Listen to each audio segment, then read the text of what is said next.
Now then, Scunny fans, not so much a football video this morning, but football fans, I suppose,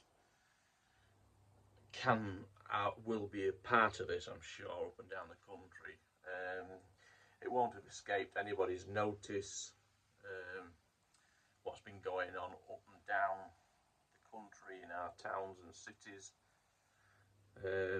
Quite a shocking, disturbing set of events of people claiming to be patriotic. Many of them will be football fans of our clubs up and down the country. And the reason I'm doing a video today is I was going to keep quiet and not try to be controversial, if you like. But I've had people say, oh, it's just football fans, thick, dumb football fans that don't know no better. And I sort of take a little bit of offence at that. Firstly, I don't think every football fan in the country behaves like this. I think it's a minority. Those that support the EDL, which was a far-right organisation, anti-immigration, anti-anything other than being white, to be fair. They're basically Nazis, fascists, whatever you like to call them. Now, my granddad taught me from a very early age about politics and about the world.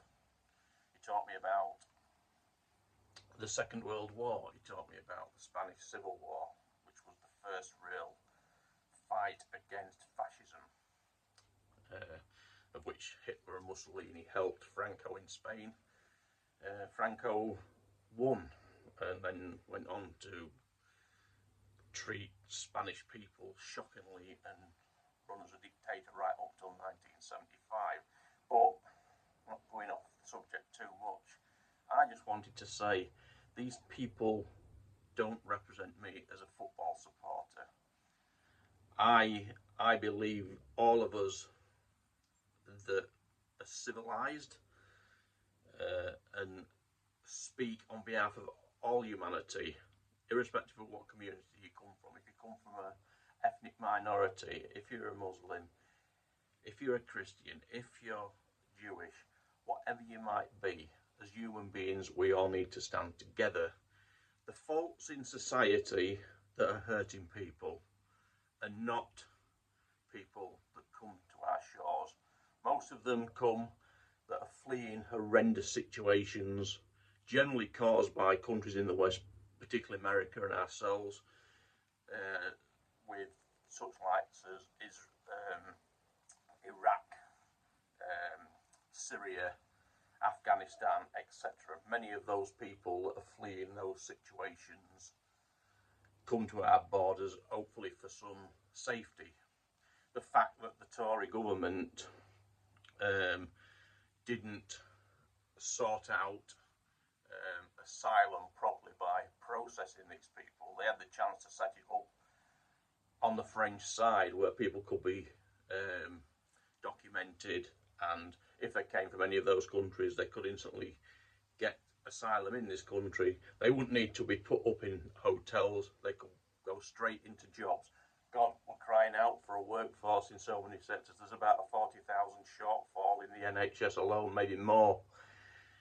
There's many jobs. They don't come and take our jobs. Many of them take the jobs that many people don't do here, and that is a fact. But like I say, I wanted to speak out because my granddad always said to me, bad things happen when good people do nothing. And so, yes, I'm sticking my neck out. I'll probably get some abuse. I'm sure there might be some people within my own fan base that disagree with what I'm saying and what I stand for. But I'm prepared to say, well, I believe if you support what's gone off in our towns and cities, I'm happy to say to your face, you're wrong. End of. There's good and bad in all. I'm sure there's some of these people that come here, maybe are criminals. Statistically, it's bound to happen. But we've got plenty of criminals of our own. Where was everybody when Jimmy Savile was treating children like he was?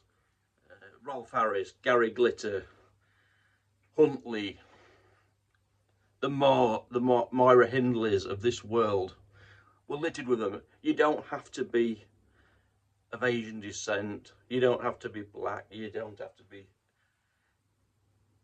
There are bad white people that commit these atrocities. And all what's gone on, it isn't respectful to those poor 3 little girls and their families having to deal with the grief that they're in, and they're going to be in that grief for a long time. This isn't the way to do it. And while we're on the subject, it's no way to respect our fallen dead from the Second World War who fought against this sort of thing. This is what happened in the Second World War. Hitler was allowed to grow with his hate and nastiness. It was towards the Jewish people then, and we saw how that ended in the Holocaust. Now they're wanting to do it here, and they're picking on the Muslim community. The guy that committed the incident wasn't even a Muslim. He was a Christian, and he was born in Cardiff. But again, the lies that are portrayed by some of these people, politicians on all sides, have stirred this up. And I just want to say to people, you don't speak for me as a football supporter or as a human being. I've worked with people from all ethnicities, genders, etc. throughout my life, and I've met good and bad people in all walks of life. Good workers, good, decent people in all walks of life. This is not the way to go about it. And I'm sticking my neck out, I get it. But it's how I feel, and I thought I needed to say it. So anyway, take care everyone. Up the iron.